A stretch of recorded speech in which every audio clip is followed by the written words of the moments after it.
Selamat petang saudara-saudari sekalian. Bagi saudara-saudari yang membawa HP, mohon untuk dimatikan atau disilentkan agar tidak mengganggu jalannya kebaktian. Terima kasih. Kita mulai kebaktian kita dengan menyanyikan pujian Tuhan berada di bait sucinya.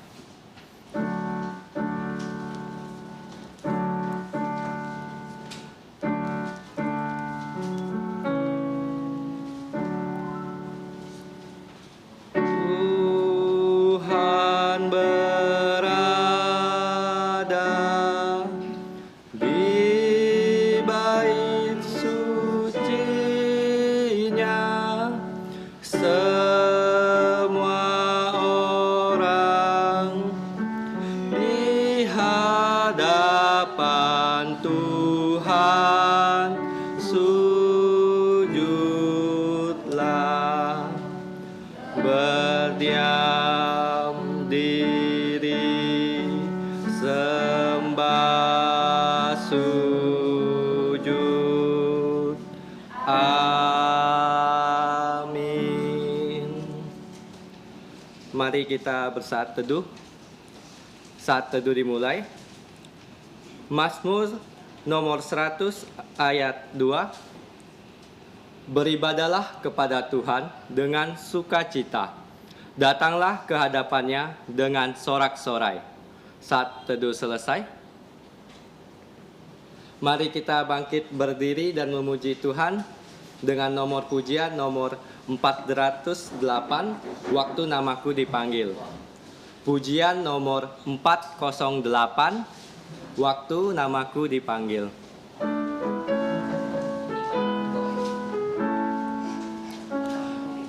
Bila tiba-tiba Tuhan datang ke dunia, terdengar nafirinya berbunyilah.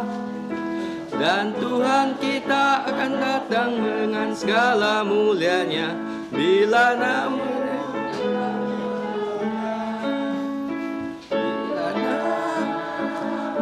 dipanggil, bila namaku dipanggil,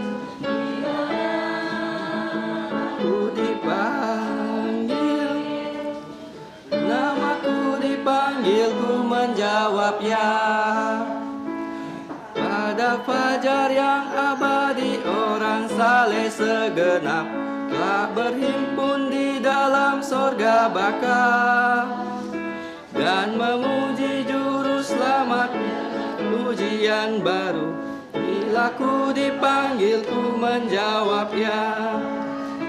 Bila namaku dipanggil, bila namaku dipanggil, bila namaku dipanggil, namaku dipanggil, ku menjawab ya. Ikhlaslah ku kerja untuk Tuhan hingga malam gelap dan kabarkan kasih dan anugerahnya. Bila saat pekerjaan duniaku telah lengkap, namaku dipanggil ku menjawab ya. Bila namaku dipanggil, bila namaku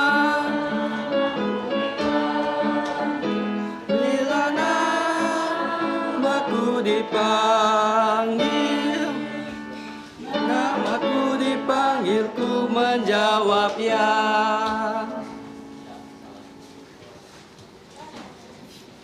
Mari kita bersatu dalam doa. Bapa yang di dalam surga, kami ucapkan puji syukur kehadirat-Mu karena kami berkumpul berkebaktian pada malam hari ini di dalam gereja-Mu yang kudus. Kami tinggikan nama Tuhan Yesus di dalam jantung kami masing-masing. Berkati kami semua ya Tuhan, yang berada di gereja-Mu maupun yang berkebaktian secara live dari rumah mereka. Bapa, jagalah jiwa dan raga kami agar selalu dapat memuji Engkau sekarang sampai akhir hayat kami. Ampuni kami dan dosa dan pelanggaran kami. Dalam nama Tuhan Yesus Kristus kami berdoa doa Bapa kami bersama-sama yang berbunyi. Bapa kami yang di dalam surga, dikuduskanlah nama-Mu, datanglah kerajaan-Mu, jadilah kehendak-Mu di bumi seperti di surga. Berikanlah kami dengan harian kami, dan ampunilah kami akan kesalahan kami, seperti kami juga mengampuni orang yang bersalah kepada kami, dan janganlah membawa kami ke dalam pencobaan, tetapi selamatkan kami dari karena Engkau punya kerajaan dan kuasa dan kemuliaan sampai selama-lamanya. Amin. Gloria Patria.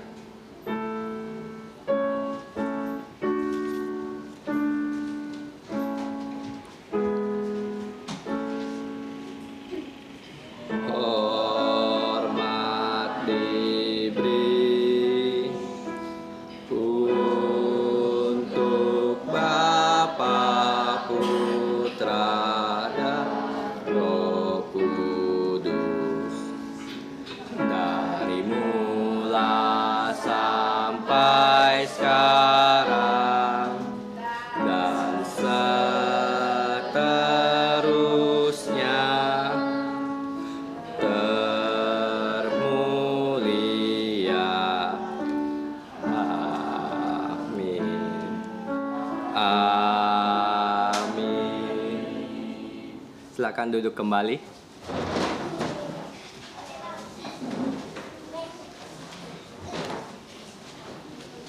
Mari kita membuka Alkitab kita yang diambil dari Injil Markus pasal 6 ayat 45 sampai 52. Sebelumnya mohon ini dikoreksi.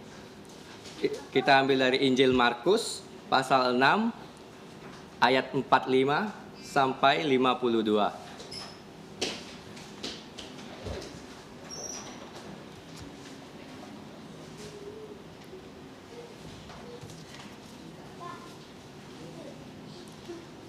Karena Injil ini tidak terlalu panjang, mari kita membacanya secara bersama-sama.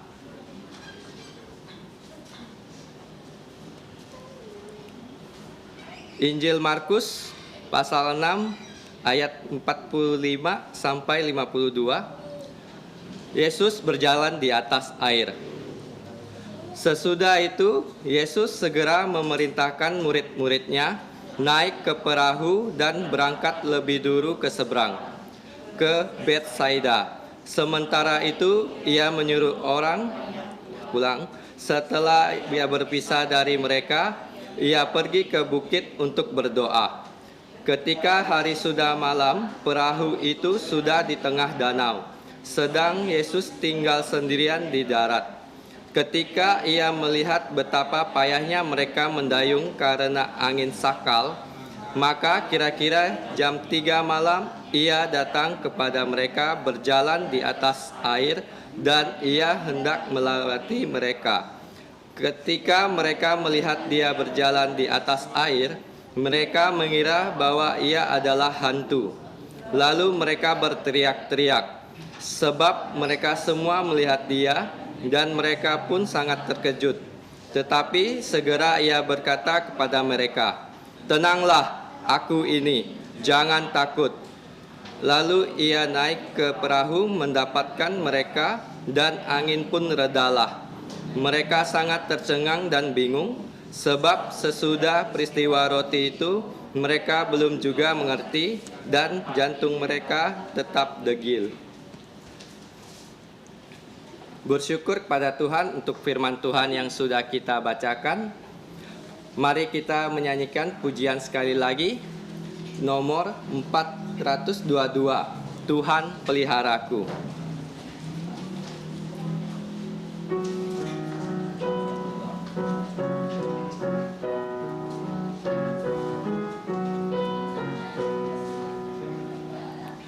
Jangan takut kesusahan, Tuhan pelihara Tuhan di bawah sayapnya, Tuhan peliharamu. Tuhan peliharamu tiap waktu sepanjang hidup. Tuhan peliharamu, Tuhan peliharamu. Saat susah dan kecewa, Tuhan peliharamu. Bahaya datang menimpa, Tuhan peliharamu. Tuhan peliharamu tiap waktu sepanjang hidup. Tuhan peliharamu, Tuhan peliharamu. Anugerahnya melimpah, Tuhan peliharamu. Segalanya yang kau perlu, Tuhan peliharamu. Tuhan peliharamu tiap waktu sepanjang hidup. Tuhan peliharamu, Tuhan peliharamu.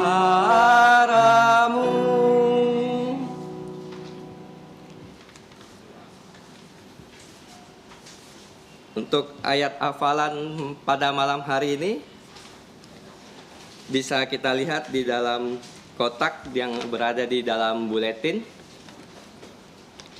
Mari kita hafalkan sebanyak 3 kali. Ayat hafalan diambil dari kitab Yoel pasal 3 ayat 16. Mari kita sama-sama membacanya. Yoel pasal 3 ayat 16. Tuhan adalah tempat perlindungan untuk umat-Nya dan benteng untuk orang Israel.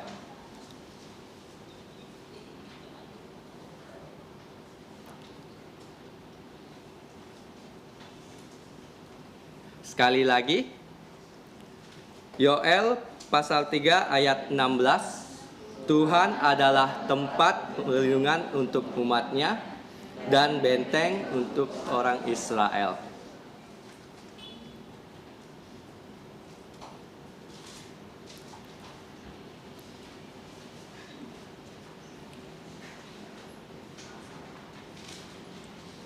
Sekali lagi, 1, 2, 3.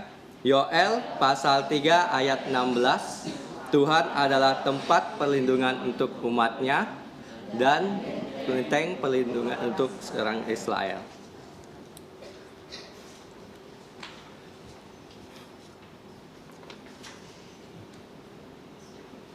Untuk warta gereja, mohon diperhatikan jadwal pelayanan bulan Agustus tahun Tuhan 2022. Bagi yang bertugas bisa dapat memperhatikannya.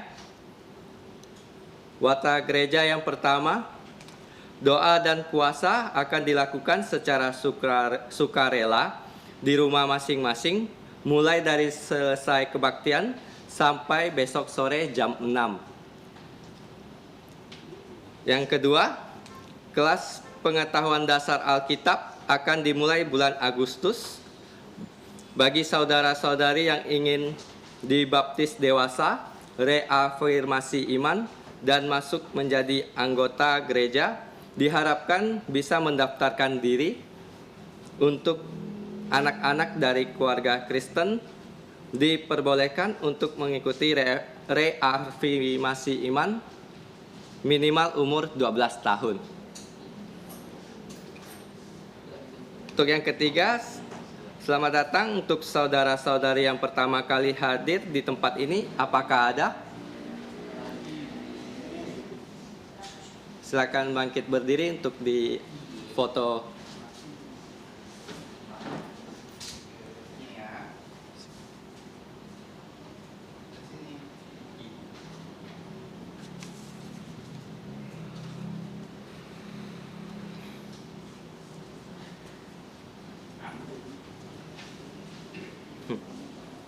Untuk yang pertama kali hadir, kami menyambut dengan senang. Selanjutnya, kita akan memberikan yang terbaik untuk Tuhan. Kantong persembahan akan dibawakan oleh Saudari Derin. Sambil menjalankan persembahan, kita nyanyikan pujian nomor 146, Beritahu Yesus.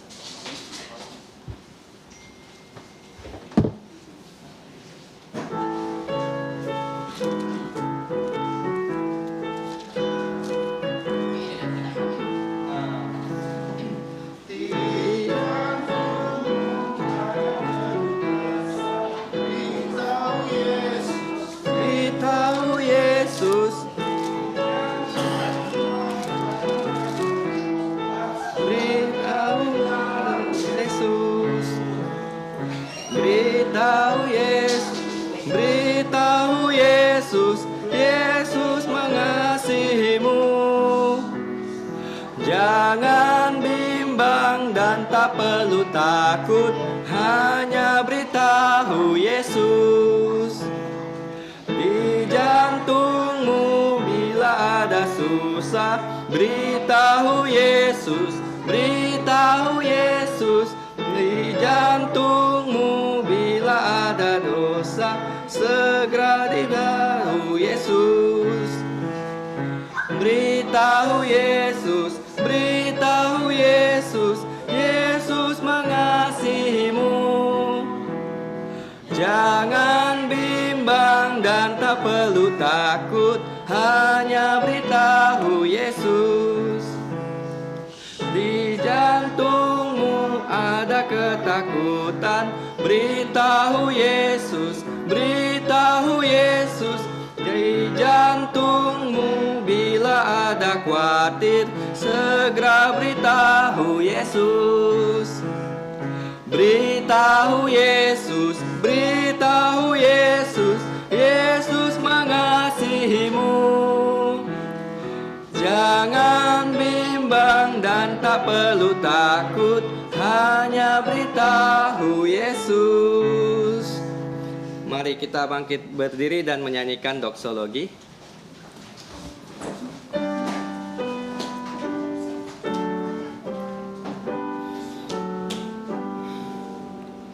Puji Allah sumber berkah, puji Dia semua ciptaannya,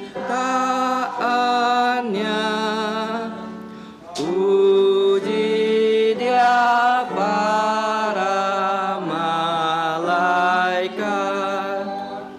Bapa, Putra, dan Roh Kudus. Amin. Mari kita berdoa. Bapa kami yang di surga, terima kasih atas berkat-berkat-Mu sepanjang minggu ini. Saat ini kami ingin membawa persembahan kami. Kami mohon Engkau menerimanya dan berkenan menggunakan persembahan kami ini untuk memperluas kerajaan-Mu. Kiranya Engkau memberkati setiap kami yang telah memberi persembahan ini dengan rela dan sukacita. Ampuni dosa dan pelanggaran kami dalam nama Tuhan Yesus. Amin. Silakan duduk kembali.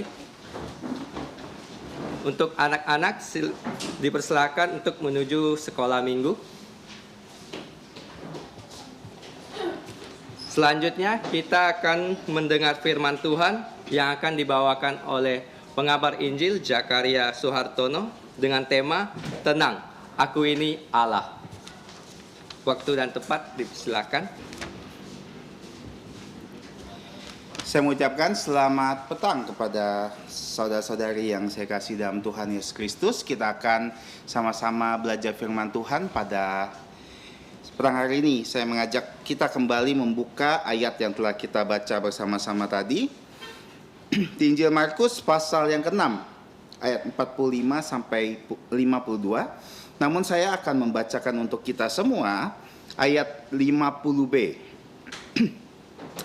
Tetapi segera Yesus berkata kepada mereka, "Tenanglah, aku ini, jangan takut atau berhentilah takut." Amin. Kita akan meminta hikmat Tuhan sebelum kita sama-sama belajar firman Tuhan ini. Mari kita berdoa. Tuhan Allah Bapa kami yang bertata kekal di atas kerajaan surga, kami datang di hadapan-Mu dengan penuh rasa syukur karena Engkau telah membawa kami dan menghantar kami di tempat ini untuk sama-sama bersekutu, memuji nama-Mu dan menyembah nama-Mu. Kami saat ini ingin belajar firman-Mu, kami memohon pertolongan Roh Kudus sehingga setiap kami bisa belajar firman-Mu dengan baik dan kami bisa tenangkan diri kami dan bisa mengalihkan segala perhatian kami hanya kepada-Mu saja. Kami berdoa dan bersyukur dan mohon ampun atas dosa pelanggaran kami hanya di dalam nama Tuhan kami Yesus Kristus. Amin. Saudara-saudari, hari ini yang akan menjadi tema kita adalah tenang. Aku ini Allah. Tadi sebelum kita mulai kebaktian ini, tiba-tiba lampu listrik mati. Dan sebagian dari kita menjadi tidak tenang. Kenapa? Kan kita tidak tahu apa yang harus kita lakukan selanjutnya. Kenapa orang tidak bisa menjadi tenang? Ada beberapa alasan yang bisa kita temukan, bahkan kita sadari dan kita akui. Pertama, kita tidak bisa menjadi tenang ketika kita mempunyai pekerjaan yang banyak atau masalah yang menumpuk.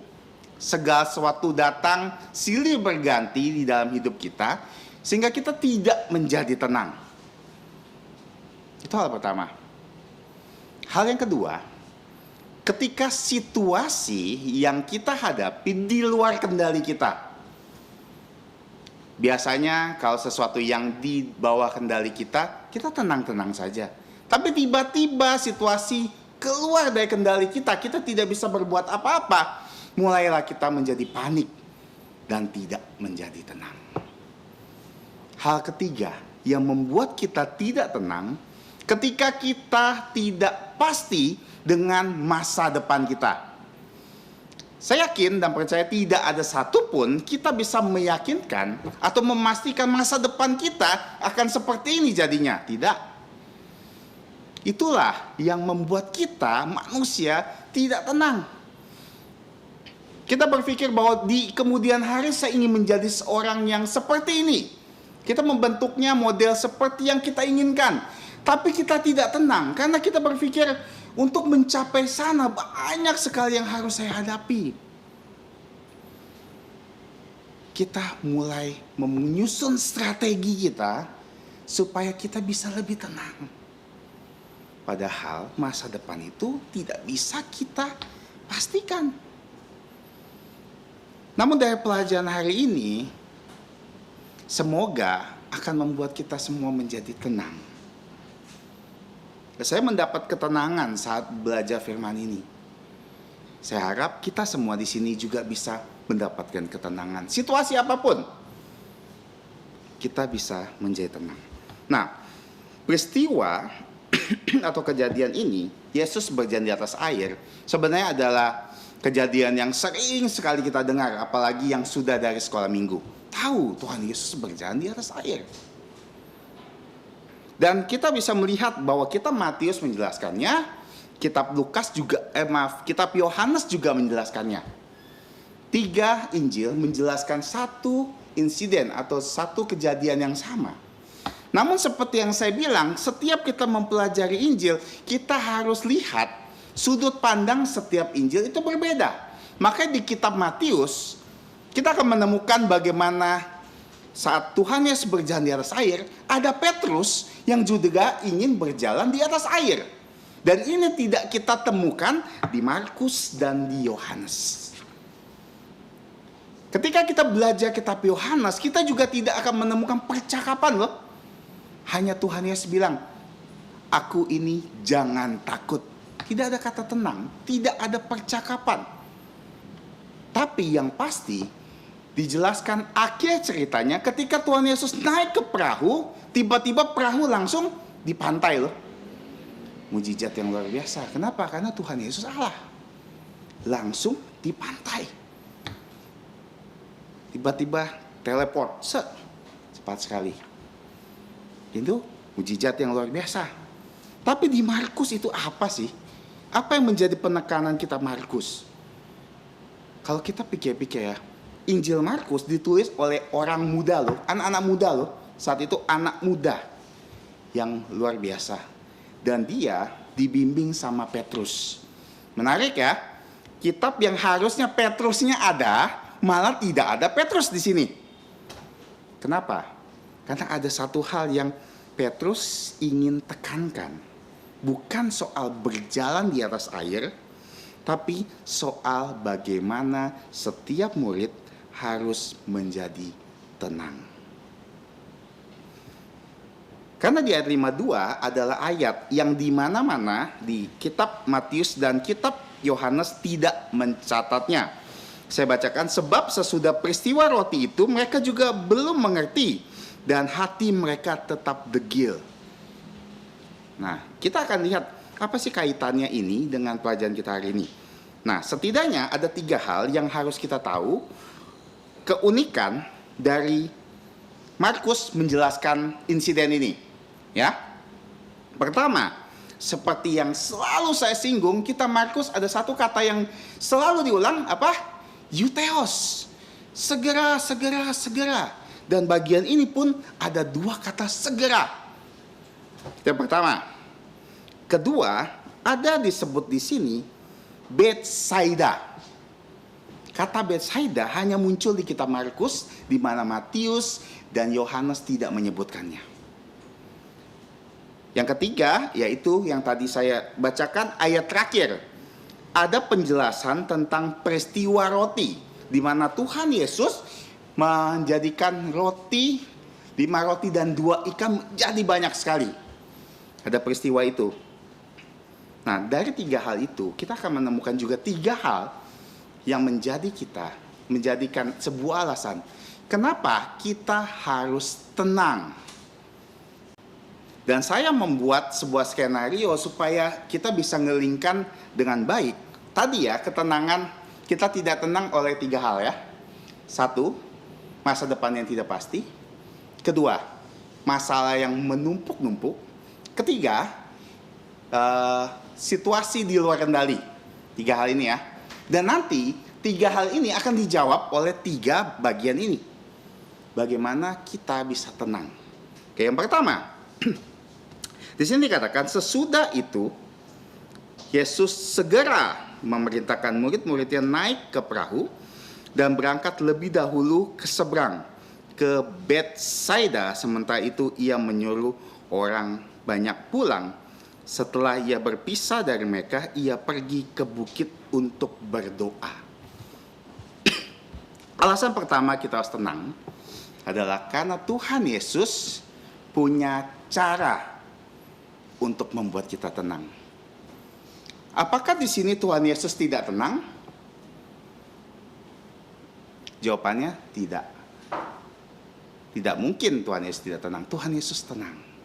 Tapi apakah Tuhan Yesus tidak ada masalah di sini? Kalau kita lihat ya, di ayat-ayat sebelumnya, di pasal-pasal sebelumnya, di sini setelah Tuhan Yesus memberi makan 5.000 orang, sebelumnya Tuhan Yesus dikatakan di Alkitab, di ayat 31 masih di pasal yang 6, katanya Tuhan Yesus menyuruh beristirahat karena mereka, Tuhan Yesus dan murid-muridnya tidak sempat makan. Ya, tidak sempat makan loh. Dan mereka, orang-orang banyak juga yang mendengarkan pengajaran Tuhan Yesus tidak sempat makan.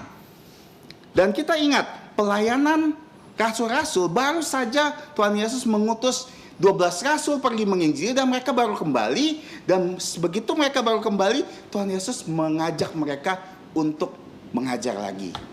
Dan ini hari yang melelahkan, hari yang panjang sekali. Dan di kitab Yohanes dijelaskan bahwa setelah kejadian 5 roti dan 2 ikan yang mengenyangkan 5.000 atau 20.000 laki-laki, ternyata semua orang ingin jadikan Tuhan Yesus raja. Dan ini tantangan kepada Tuhan Yesus loh. Kamu saat ini bisa jadi raja loh. 20.000 follower kamu mau jadikan kamu raja. Apa yang akan kamu lakukan? Kita lihat ya, banyak sekali artis-artis instan di zaman yang dulu. Misal dia viral karena suatu, dia jadi artis dan followernya begitu banyak, dia rela loh meninggalkan pekerjaannya untuk meraih ketenaran itu. Dan kita lihat banyak sekali yang artis seperti itu tidak bertahan lama. Karena dia meninggalkan sesuatu yang sebenarnya sudah pasti pekerjaannya, ditinggalkan dengan sebuah yang dadakan. Oke, Tuhan Yesus lihat ya, tujuan utama Tuhan Yesus bukan jadi raja di bumi. Dia ingin mati untuk manusia. Makanya Tuhan Yesus segera menyingkir dan dikatakan memerintahkan murid-murid pergi dan semua orang itu pergi. Dan dia ngapain? Berdoa. Di sini ada kata yang menarik, yaitu segera memerintahkan. Kalau kita lihat dari kata memerintahkan itu sederhana ya. Kalau kita dikasih perintah, belum tentu kita harus lakukan. Tapi ternyata dalam bahasa aslinya, memberi perintah ini ada sesuatu yang dipaksa loh, harus dilakukan, diwajibkan. Sebuah obligasi yang harus dilakukan oleh murid-muridnya. Kamu semua harus wajib pergi meninggalkan tempat ini. Supaya apa? Di tengah kelelahan Tuhan Yesus, dia justru ingin tenangkan dirinya. Kita kalau lagi banyak pekerjaan, lagi banyak PR, lagi banyak masalah, maunya kita ngapain? Setelah capek seharian, tidur. Tuhan Yesus lelah gak kira-kira? Dari hari sebelumnya sampai hari ini melayani loh. Kita punya mic untuk berbicara.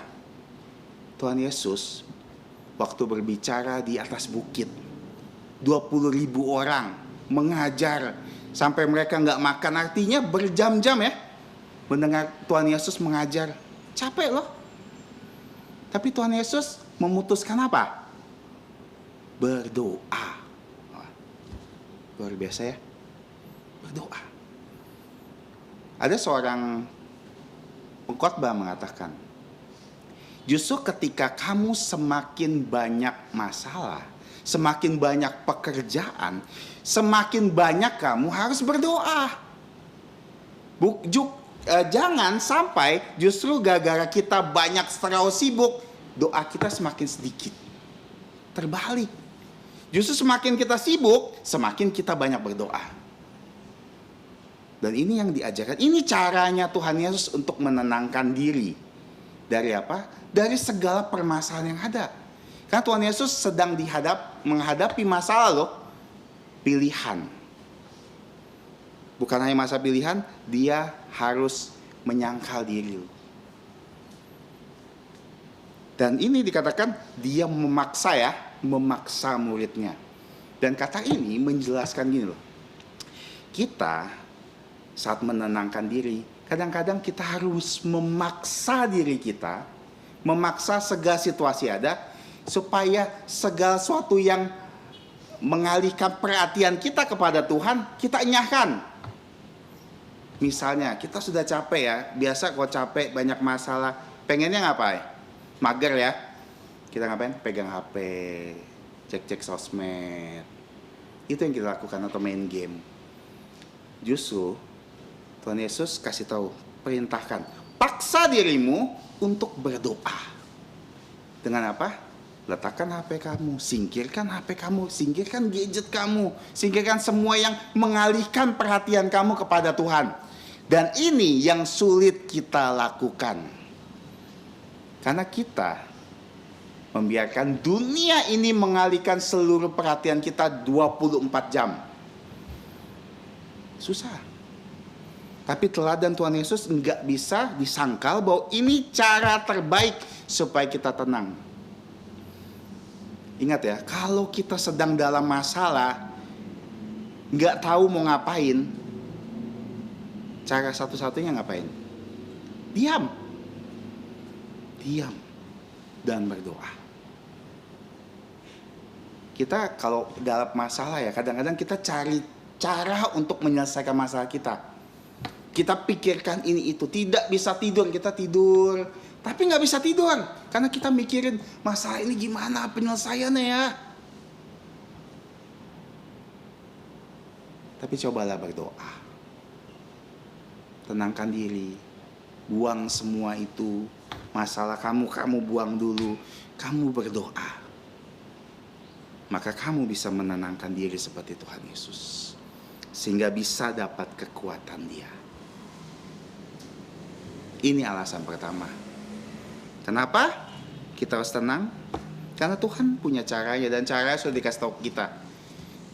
Gimana kita bisa tenang? Dengan menenangkan diri untuk berdoa. Permisi tanya untuk kita semua. Ketika kita ada masalah, siapa dulu yang kita cari? Siapa dulu yang kita beritahu? Ini yang menjadi titik utama. Apakah kita bisa tenang atau bisa selesai masalah atau enggak? Apakah ketika kita dapat masalah besar, orang tua kita dulu yang kita kasih tahu, teman kita, sahabat kita dulu yang kita kasih tahu, atau sosial media kita yang kita kasih tahu dulu, atau Tuhan yang kita kasih tahu dulu? Di sini akan bisa melihat sebenarnya hati kamu seperti apa sih di hadapan Tuhan. Karena kita tahu gini loh, kok kita sudah tahu bahwa jawabannya ada di Tuhan, kenapa kita sibuk cari yang lain dulu? Ingat ya, Tuhan jawab doa kita lewat orang lain, tentu saja. Tapi sumbernya dulu kita dapatkan. Baru Tuhan akan pakai orang lain untuk menolong kita. Begitu cara Tuhan, tidak pernah sebaliknya. Itu yang pertama ya. Yang kedua, masih kata yang sama, Yesus segera memerintahkan murid-muridnya. Dan di sini jelas loh, diperintahkan ke Betsaida. Itu mereka, tadinya kan kita sudah melihat di pasal 6 ayat pertama, Tuhan Yesus lagi di Nazaret dan Tuhan Yesus ditolak. Dan akhirnya Tuhan Yesus mengutus murid-muridnya dan mereka pergi ke bukit. Dan sekarang Tuhan Yesus bilang, kalian pergi menyeberang ke Betsaida. Sudah jelas Tuhan Yesus katakan ke Betsaida. Dan Tuhan Yesus bilang, saya akan menyusul. Kenapa? Dikatakan berangkatlah lebih dulu. Kalau kita jadi murid-murid Tuhan Yesus ya, nah, coba kita bayangkan Tuhan Yesus seorang tukang kayu kan, sedangkan murid-muridnya kebanyakan mereka adalah nelayan profesional. Tuhan Yesus suruh para nelayan ini nyebrang dulu. Coba kita pikir dari sudut pandang kita sebagai murid-muridnya. Terus Tuhan Yesus nyusul kita pakai apa? Ya kan? Terus Tuhan Yesus dengan jelas kasih tahu, pergi. Ini walaupun tidak jelas dalam bahasa Indonesia, tapi dijelaskan bahwa Tuhan Yesus akan segera datang menyusul mereka.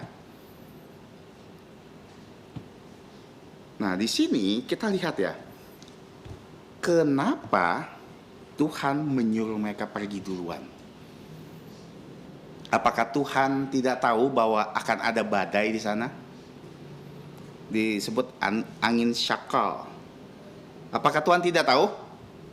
Mereka akan susah payah untuk menyeberang. Apakah Tuhan Yesus tidak tahu akan hal itu? Tahu. Lalu kenapa disuruh nyebrang? Dan Tuhan Yesus tidak ada di sana. Jawabannya sederhana ya.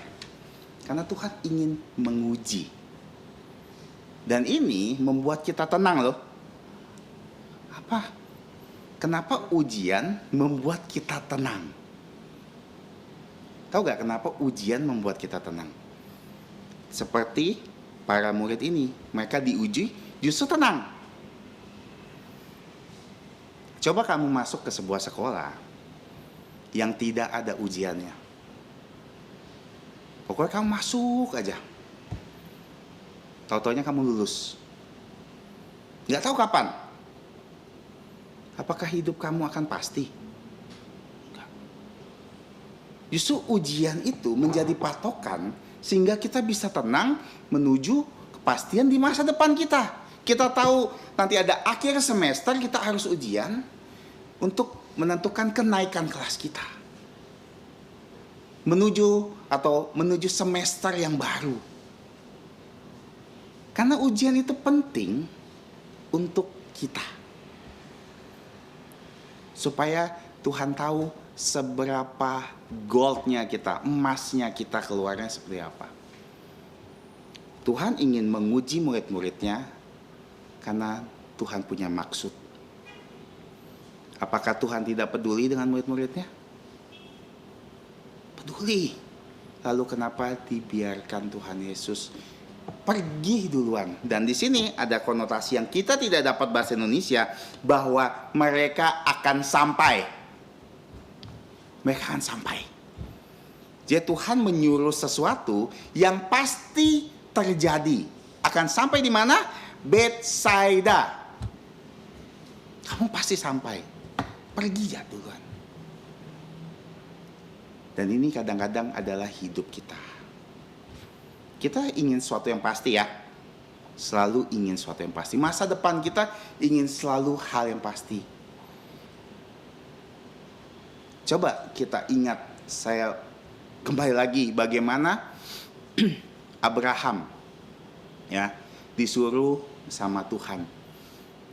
Cepat segera pergi dari tempat asal kamu menuju tanah yang akan aku berikan. Sebenarnya kalau kita jadi Abraham itu sesuatu yang gak pasti loh. Kalau saya pergi ninggalin semua harta saya dan saya pergi ke suatu tempat yang gak pasti, gimana Tuhan? Kita gak bisa ya disuruh seperti itu ya. Mau gak kita disuruh Tuhan sesuatu yang gak pasti? Kita kadang-kadang gak mau. Siapa yang mau menyuruh kita mau menerima sesuatu yang tidak pasti ya? Kita selalu butuh kepastian. Kita diperintahkan ini ingin tahu kenapa. Kenapa saya harus ke sini? Tapi Tuhan sebenarnya udah tahu tujuannya apa. Cuman kita sebagai manusia tidak tahu tujuannya apa. Dan ini ujian buat mereka. Nah, ini kita akan kembali masukkan ke poin ketiga kita supaya kita bisa lihat gambaran utuh. Kenapa kita harus tenang? Bukan hanya karena Tuhan punya maksud, karena Tuhan nanti di sini katakan punya kuasa. Itu yang terakhir dan ini yang penting. Nah, di sini katakan ketika hari sudah malam, perahu sudah di tengah danau, sedang Yesus tinggal sendirian di darat. Ia melihat betapa payahnya mereka mendayung karena angin sakal. Maka kira-kira jam 3 malam datanglah kepada mereka. Ia datang kepada mereka berjalan di atas air dan hendak melewati mereka. Seperti yang saya pernah singgung, penulis kitab Markus ini adalah orang muda. Dan Markus ini menulis untuk orang Roma. Ya. Dan kalau kita bandingkan, kita nggak bisa lihat dalam bahasa Indonesia sekali lagi ya. Kalau kita melihat dari literatur atau tulisan-tulisan sejamannya Markus, sebenarnya kalau kita melihat insiden ini, Markus menceritakan dari sudut pandang dengan genre horor. Kalau kita jadikan ini film ya, harusnya musik-musik yang mencekam ada di sini. Kenapa? Karena mereka punya legenda, orang-orang Roma ya, punya legenda seperti ini. Hantu akan keluar jam 3 subuh. Ya, jam 3 subuh. Kalau kita ya, orang Indonesia, kebudayaan Indonesia, bilangnya maghrib. Oh, maghrib tuh jangan keluar rumah, banyak hantu gentayangan. Seperti itu. Tapi untuk mereka, orang-orang Roma, orang-orang Yunani, mereka percaya, legenda, bahwa hantu akan keluar jam 3 subuh. Di situ orang-orang hantu-hantu akan berkeliaran. menurut legenda mereka. Catat ya, hantu. Nah, di sini juga menurut legenda mereka, setiap yang ada dari air, laut, seperti badai, gelombang, itu sesuatu yang pasti jahat. Nah, tapi dalam kebudayaan mereka, ini yang nanti waktu diceritakan oleh Markus, ini yang menarik ya. Kalau kita baca dari sudut pandang mereka, mungkin kita akan mulai ketakutan. Wah, serem ya. Jam 3 malam, 3 pagi. Lalu mereka melihat ada sesosok datang, berjalan di atas air. Wah, kita mulai tegangan. Cuman ini plot twist. Tahu plot twist kan? Twistnya sebenarnya mereka percaya legenda bahwa hantu itu takut air. Dan hantu untuk mereka nggak bisa berjalan di atas air. Nah, menarik ya. Dan Tuhan justru berjalan di atas air. Sebenarnya gaya bahasanya Markus ingin kasih tahu loh. Memang seperti hantu, tapi ini bukan hantu. Kamu udah jelas-jelas dari legenda itu bukan hantu. Hantu nggak bisa berjalan di atas air. Dan perjanjian lama kasih tahu bahwa hanya Allah yang ada di atas air. Jadi sebenarnya lagi konfirmasi bahwa Tuhan Yesus berjalan di atas air, menjelaskan bahwa Dia Allah loh, bukan hantu. Dia itu Tuhan, bukan hantu. Nah, beda ya, Tuhan dan hantu itu terbalik katanya ya. Suku katanya cuman terbalik. Dan di sini hantu ini digunakan bukan roh, ya, bukan kata roh, tapi kata phantom. Nah, phantom ini mereka percaya bahwa itu adalah orang yang mati dan gentayangan. Ini legenda ya. Kita tahu bahwa setiap orang di dunia ini kalau mati hanya ada 2 tempat. Rohnya ke surga kalau percaya Tuhan Yesus, dan ke neraka kalau tidak percaya Tuhan Yesus. Sudah. Tapi ini legenda mereka, dan Markus membawa suasana ini untuk kasih tahu bagaimana Tuhan itu Allah sejati loh. Dan Tuhan katakan ketika mereka mulai panik, tenang, aku ini. Saat Tuhan bilang aku ini sama seperti Tuhan mengatakan dalam kitab Yohanes, ego eimi. Aku adalah aku. Aku adalah Allah. Sudah kasih tahu loh, Tuhan udah kasih tahu, aku adalah Allah. Dan Allah itu menjelaskan Tuhan sebagai pencipta dan yang berkuasa.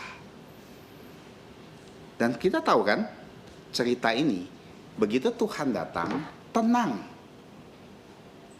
Badai itu tenang. Dan di kitab Yohanes katakan begitu Tuhan Yesus masuk ke perahu, langsung di pantai. Mereka mungkin ada di tengah-tengah, tapi langsung di pantai. Ini jelaskan bahwa Tuhan Yesus mempunyai kuasa. Dan ini alasan paling penting, dan hari ini kita jelaskan bagaimana kita harus tenang. Karena kita tahu Tuhan kita, Yesus, punya kuasa. Tapi yang jadi masalah ada seperti murid-muridnya yang seorang profesional, nelayan profesional, yang sudah biasa mengarungi danau dan laut. Tiba-tiba dapat angin sakal, nyerah. Nggak tahu mau berbuat apa, di luar kendalinya. Di luar kendali mereka. Dan ini situasi yang sama kadang-kadang di dalam hidup kita ya. Kita punya masalah, punya situasi dalam hidup kita, baik dalam keluarga kita, dalam keuangan kita, dalam belajar kita, pekerjaan kita. Ada situasi yang dimana menjadi sesuatu yang luar kendali kita. Nggak bisa. Kita pun mikirin gimana caranya, nggak bisa. Padahal biasanya nih, saya bisa menghadapi ini loh berdasarkan pengalaman saya. Saya bisa menghadapi ini. Percayalah bahwa Tuhan adalah Allah yang punya kuasa. Nggak ada satupun situasi yang di luar kendali kita, yang juga di luar kendali Tuhan. Semuanya di bawah kendali Tuhan. Setiap jalan hidup kita, Tuhan sudah kendalikan sedemikian rupa. Sehingga saat kita mau menyeberang, seperti mereka menyeberang kemanapun, Tuhan sudah tahu akhir dari perjalanan kita. Seperti yang saya khotbahkan minggu lalu, Tuhan tidak memakai cara yang ajaib untuk menolong kita seperti mereka. Tidak tiba-tiba masalah, begitu kita bangun tidur masalah ting selesai. Tidak. Tuhan ingin kita berserah dan bersandar sama Dia. Masalahnya adalah kita apakah memandang Tuhan dengan salah atau betul. Kalau kita memandang salah seperti murid-muridnya, mandangnya Tuhan sebagai apa? Hantu. Kita, semua masalah di luar kendali kita akan semakin kacau. Karena kita memandang Tuhan dengan salah. Tapi kalau kita pandang Tuhan dengan benar, kita ada pengertian yang benar. Setiap masalah yang ada di dalam hidup kita, apapun itu, Tuhan akan singkapkan dan Tuhan akan selesaikan. Dengan cara apa? Tidak tahu. Tuhan akan selesaikan dengan cara yang Dia mau. Tuhan tidak punya pola ya. Oh, Dia nolong orang ini, pasti begini. Kemudian nolong lagi, pasti begini. Enggak. Cara Tuhan selalu berganti-ganti dan tidak bisa kita prediksi. Dan hidup kita selalu ada plot twist yang Tuhan buat. Sehingga kita bisa bersandar pada Tuhan. Kalau kita melihat sebuah film ya, membuat cerita. Cerita yang tidak asik sebenarnya, cerita yang bisa kita tebak. Ya kan? Kita lihat sampai sini nih. Paling ini sama ini. Ini begini dan begini. Itu sudah paling standar loh. Tapi kalau kita bayangkan sebuah film di mana ternyata endingnya berakhir dengan cara yang tidak pernah kita bayangkan. Dan itulah cara Tuhan loh. Seperti Yusuf. Awalnya apa? Dijual. Jadi budak. Dari zero. Ataunya jadi hero. Jadi pahlawan. Yang menolong bangsa Israel. Nggak ada yang bisa nebak gimana hidup kita. Jadi jangan pernah berpikir ya, sekarang saya ini nggak punya harapan, masa depan saya pasti suram. Hidup saya aja kacau saat ini. Saya sudah putus asa dengan hidup saya. Saat itulah, percayalah, ketika kita bersandar sama Tuhan, tenang. Masa depan kamu sudah ada. Dan Tuhan berjanji untuk setiap yang percaya, masa depan kita adalah masa depan yang penuh dengan harapan. Karena Tuhan tidak merancangkan masa depan kita dengan kecelakaan, tapi masa depan yang baik untuk kita. Hari ini kita belajar untuk tenang karena 3 hal. 1, karena Tuhan sudah kasih tahu caranya. Tenangkan diri dengan berdoa. Kamu harus mulai paksakan semua yang mengalihkan perhatian kamu untuk berdoa. Mulailah berdoa. Kedua, Tuhan punya rencana, Tuhan punya maksud. Jadi setiap kali kita menghadapi masalah, ingat bahwa Tuhan punya maksud. Untuk itu yang kita tidak tahu, tapi percayalah kita pasti akan keseberang. Ketiga, dalam situasi di luar kendali apapun, percayalah juga bahwa Tuhan punya kuasa untuk menolong kita. Mari kita berdoa. Tuhan Allah Bapa kami, kami yang bertata di atas kerajaan surga, kami bersyukur untuk hari ini Engkau telah memberikan firman-Mu kepada kami, sehingga kami bisa belajar dari kisah bagaimana Tuhan kami Yesus Kristus berjalan di atas air. Tolong kami Bapa supaya kami menjadi tenang, karena kami tahu bahwa Tuhan Yesus adalah Allah kami yang berkuasa dan memegang kendali atas hidup kami. Kami sebentar lagi akan menuju meja perjamuan kudus. Kiranya Engkau yang tolong sehingga kami semua bisa dikuatkan melaluinya. Kami berdoa dan bersyukur di dalam nama Tuhan kami Yesus Kristus. Amin. Selanjutnya kita akan masuk ke dalam sakramen perjamuan kudus. Sakramen akan dipimpin oleh pendeta dan Pak Salino akan menemani beliau dalam pelayanan ini. 各位親愛弟兄姊妹，是個繼續cái節目này hay ở dạng số chuỗi biển cả chuỗi bùi. Kita bersyukur pada malam hari ini Kita mau menerima. kita mau menerima perjamuan.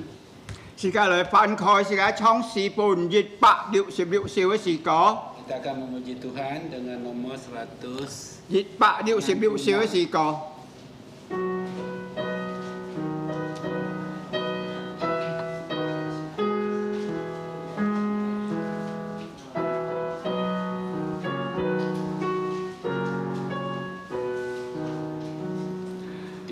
Có tha linh số trần cô lý sĩ chi cha cha sẽ siêu dục thùng khô chi hồng sẽ này chi Chúa Giêsu với sự gian cái tiếng sẽ cho sự cha vì một tuổi nhi chính phòng cứu ơi câu chi xin sẽ cứu cha chỉ đạo chúa tuần trái chúa chân chân của ý sáng nhập về chúa sẽ chi cha chúa sẽ cha khắc quan cùng ý quan miền chỉ sản phải ayat ketiga Ketiga, Kekata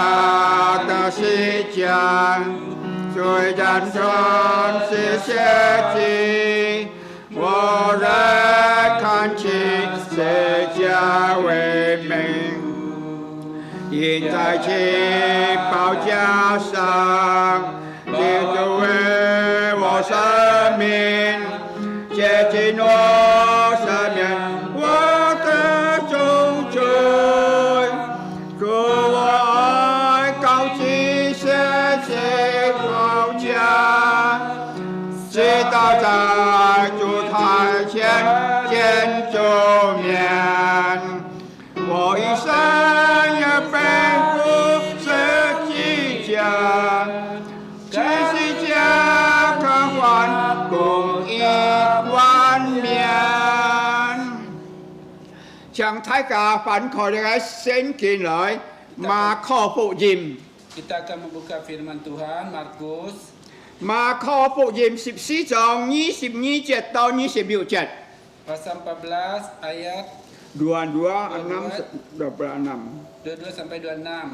Kita akan mà baca. kho phụ dìm 14 章22节到26节 22 sampai 26. Kita akan membacanya. mà xem thụ được cái phả bù này dàn heo được cái xả cả thụ được cái dĩ nỉ bù này ngày xem thụ trung bù này sát liệp sinh trần tha môn chít tí sĩ heo giả sư na hi biang rồi trụ điều phụ chiếu bạc khỏi chí kịp tha môn sốt ni môn na chọ chí chế sinh hoạt sinh thì yếu na hi bùi lời trụ chia điều chí kịp tha môn tụ hột điều giả sư sốt chế sinh ngọ liệp dọ tì hiệt bí tò nhìn liều chút lại ngọ sĩ trái cao su ni môn ngọ bù trái hột chế phù thọ chịp chỉ to ngọ trái song tí tì quẹt lì hột là xin tị nhị chỉ chú heo nhịp biểu chật tha môn trong yào sĩ chiếu chút lại bong cầm lần sẵn khi Saya akan membaca bahasa Indonesia penetapan perjamuan malam. Dan ketika Yesus dan murid-muridnya sedang makan, Yesus mengambil roti,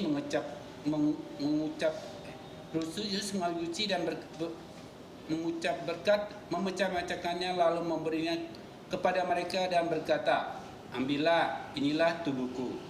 Sesudah itu ia mengambil cawan, mengucap syukur lalu memberikannya kepada mereka dan mereka semua minum dari cawan itu. Dan ia berkata kepada mereka, "Inilah darahku darah perjanjian yang ditumpahkan bagi banyak orang, aku berkata kepadamu, sesungguhnya aku tidak akan minum lagi hasil pokok anggur sampai hari aku meminumnya, yaitu yang baru dalam kerajaan Allah. Ayat 26, sesudah mereka menyanyikan nyanyian pujian, pergilah mereka ke Bukit Zaitun.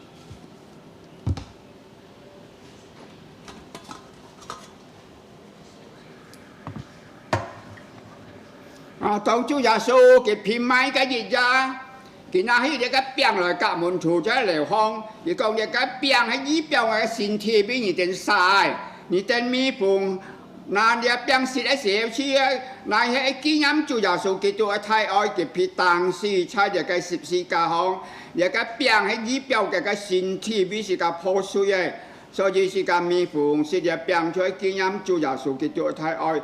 是教嚟喺每日嘅病禱告，我正唱Zakaria傳託，每日病祝禱。 Mari kita berdoa. Tuhan Allah Bapa kami bertata kekal di atas kerajaan surga, kami datang lagi kepadamu dengan rasa syukur. Engkau telah membawa kami dalam meja perjamuan-Mu. Kami ingin bersyukur bahwa roti yang melambangkan tubuh Tuhan Yesus mengingatkan kami bagaimana Tuhan Yesus Kristus telah mati di kayu salib dan tubuhnya yang terpecah-pecah untuk menebus segala dosa kami. Saya memohon melalui pengenangan akan Tuhan Yesus, kami semakin giat untuk menginjili dan semakin giat lagi memberitakan kabar baik kepada semua orang. Saya berdoa dan bersyukur dan menerima roti ini hanya di dalam nama Tuhan Yesus Kristus. Amin. Amin.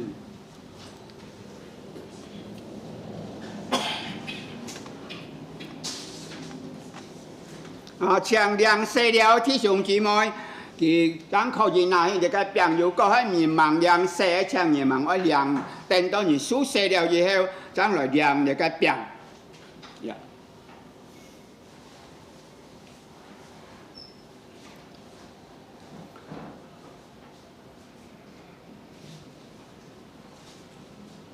Yang sudah dibaptis diharapkan menerima roti ini yang melambangkan tubuh Tuhan Yesus yang dipecah-pecahkan bagi kita manusia yang berdosa. Yang belum dibaptis jangan dulu menerima roti ini.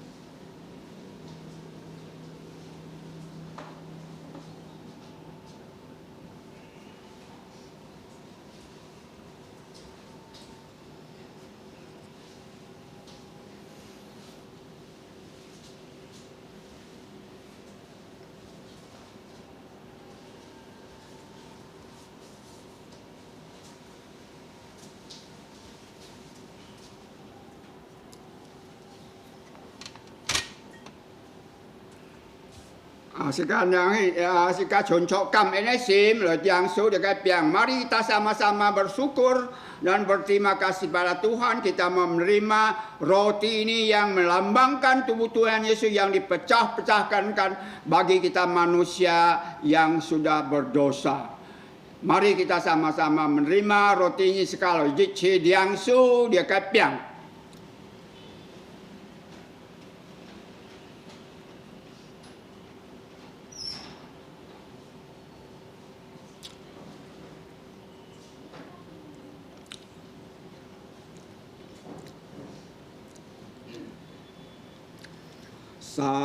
Salibnya, salibnya, selama mulia, dosaku disucikan oleh darah Yesus.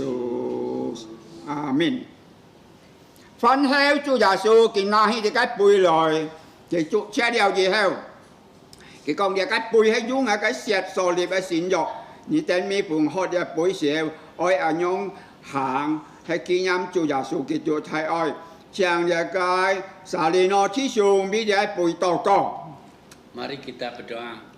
Allah Bapa yang bertata dalam kerajaan surga, Allah Abraham, Allah Ishak dan Allah Yakub yang kami puji dan kami sembah di dalam nama Tuhan Yesus. Kami bersyukur ya Tuhan di mana Engkau memberikan kami pada hari ini kesehatan yang begitu membuat kami segar dalam segala hal dan dalam segala sesuatu. Beri kekuatan kepada kami ya Bapa, agar kami selalu siap selalu dalam melayani Engkau dimanapun kami berada. Dan pada kesempatan ini ya Tuhan, kami mengingat akan pengorbanan-Mu di kayu salib, mencurahkan darah-Mu untuk kami semua, sehingga kami bisa menjadi anak-anak-Mu ya Tuhan. Terima kasih Tuhan, biarlah perjamuan ini menguatkan kami dimanapun kami berada, selalu membawakan nama kasih-Mu kepada semua orang, bahwa kami adalah murid-murid-Mu. Terima kasih Tuhan, kami menyerahkan untuk perjamuan ini menguatkan kami agar kami selalu setia kepadamu. Dalam nama Tuhan Yesus kami berdoa. Amin. Amin. Phạm là suốt xe đi ở chẳng nhìn điang để cái bụi mệt bị xì to co nhìn xì cái chui chai chuối mian chen. Anda yang sudah menerima cawan ini berdoa di tempatnya masing-masing dan mengaku segala kesalahan dosa kita di hadapan Tuhan.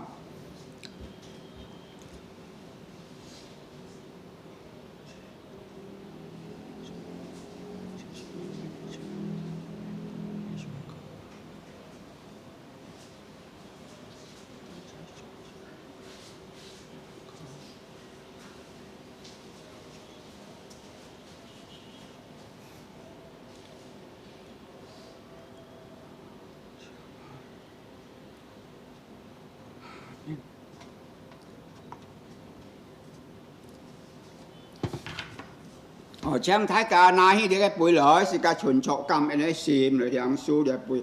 Mari kita sama-sama bersyukur dan berterima kasih kepada Tuhan, kita menerima roh cawan ini melambangkan tubuh Tuhan Yesus yang sudah pecah-pecahkan. Sekali yang su dia kai bụi.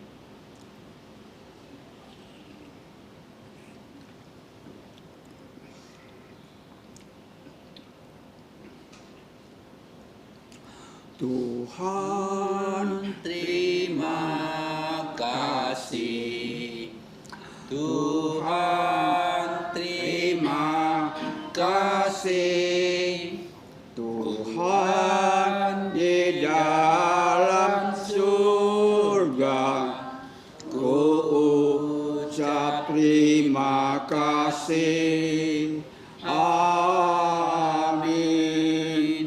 Sĩ ca dịch bên siêu bùi, sĩ ca trái lời chóng con chói sĩ cò dịch bạc điệu xịp điệu siêu thi nhí phải. Mari kita menyanyi 166 ayat yang kedua sama yang ketiga.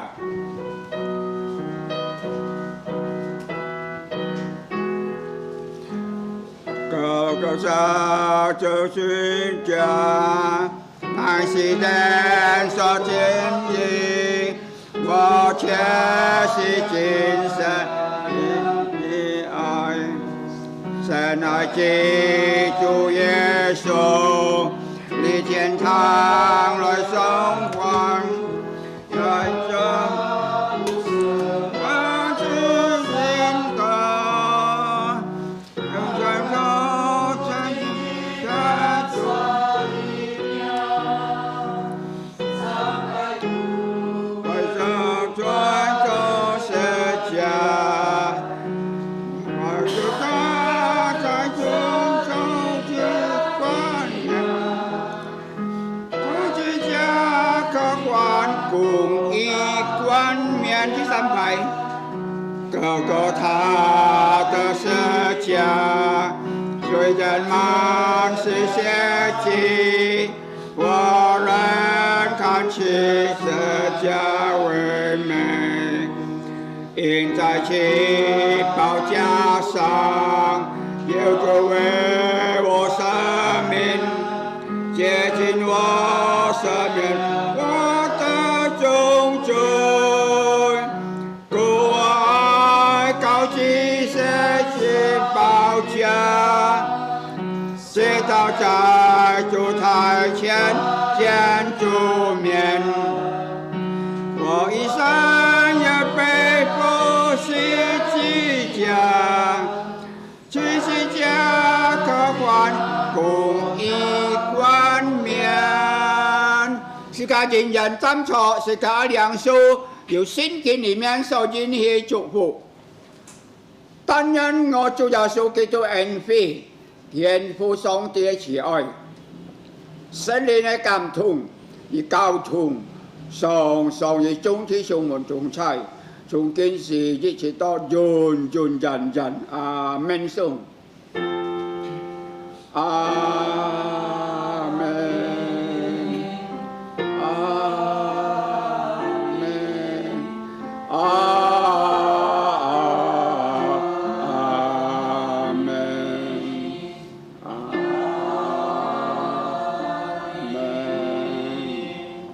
唱唱咪到神飛，人上帝祝福大家，主要是教來唱人主師傅。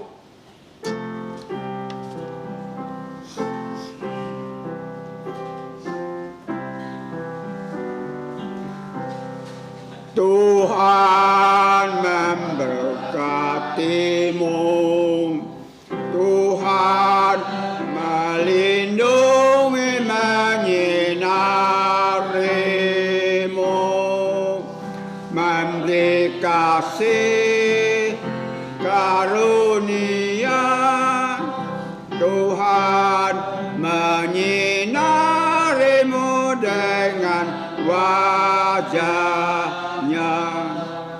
memberi kasih karunia, karunia damai sejahtera